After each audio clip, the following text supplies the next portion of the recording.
My name is Emma Pérez, and I'm the author of Testimony of a Shifter, my new novel, as well as Queering the Border essays.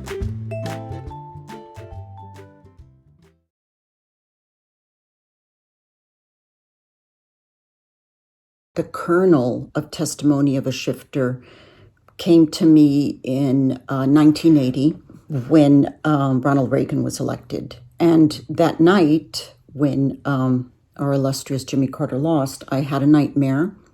And in that nightmare, brown and black people and marginalized people were being placed in detention camps. They were being rounded up by these guards dressed in white kind of uniforms, padded uniforms, and placed in prisons. And so that stuck with me. And I began to think about what that would mean, that kind of dystopia.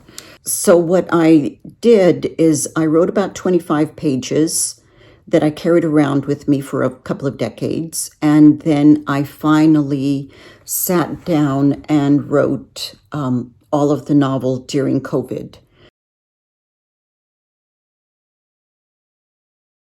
Essentially, the novel is about a protagonist, Benito Espinosa, who is a shifter, a gender sex shifter. In other words, he can shift his body from male to female. And he's living in a moment when gender shifters, sex shifters are prohibited. They're not just prohibited, but rather criminalized. And he decides that he doesn't want to be a shifter. So instead of pursuing that or allowing that to happen to him, he becomes a resident at a grand library with other elite men, and he wants to be like these elite men. So what happens is that he is pursued by rebels who are rebelling against the totalitarian government that has placed all of these people in detention centers, especially shifters.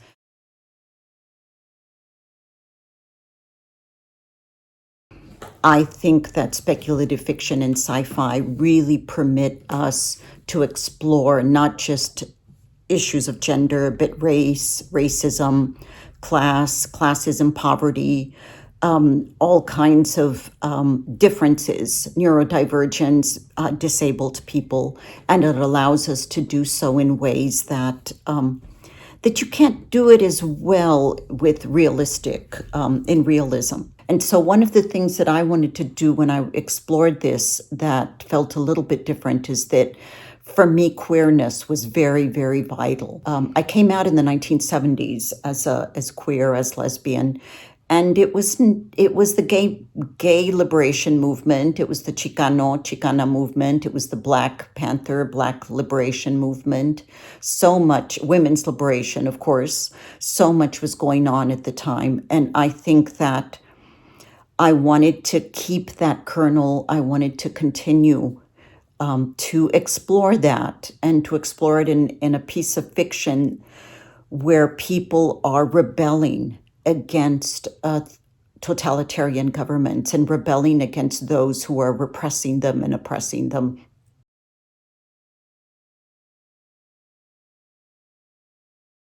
I had to write Testimony of a Shifter the way that I did because I wanted people to ponder the fact that the activism is still incredibly necessary and that the rebellion is still incredibly necessary in any way that we can possibly do it in our day-to-day lives.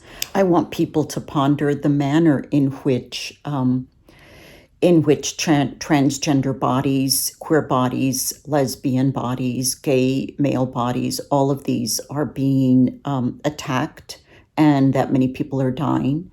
And I do feature that. And I also want people to think about the way in which racism is still something that is prominent. And it led to the detention centers that were set up a few years ago during the era of that president, number 45, who shall remain nameless. In any case, I think that for me, Testimony of a Shifter, though, in the end is about hope. And that is what I want people to walk away with, is that activism and rebellion is still necessary and that we can't give up hoping, and we cannot give up on our younger generations either.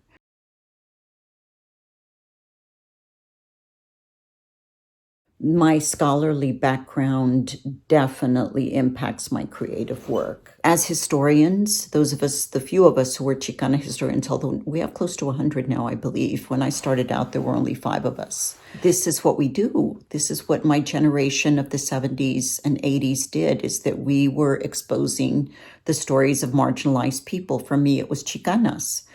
And I wanted to show that our families were not passive victims, that there was a way in which people were living very full lives, but also had to deal with an incredible amount of discrimination.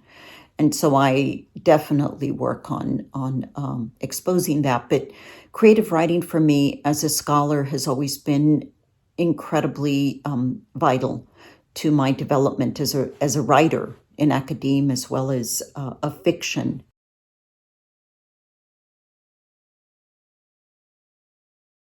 We're exposing as much as possible, as many hypocrisies as we possibly can. I think that's one of the things that leads me. But I also am interested in just day-to-day life and how people hope and live and love. You know, my first novel, Gulf Dreams, was published in 1996. And I remember that my good friend Catriona Rueda Esquivel mentioned that it was one of the first Chicana lesbian novels. It wasn't the absolute first, but it was one of the first. And I wrote that novel to fill a hole because I wanted to see myself and I wanted to speak to the Chicana lesbians who didn't see themselves in fiction, in novels. My inspiration for writing, in whether it's academic work or fiction, is to fill holes. I mean, when I wrote Forgetting the Alamo, my second novel,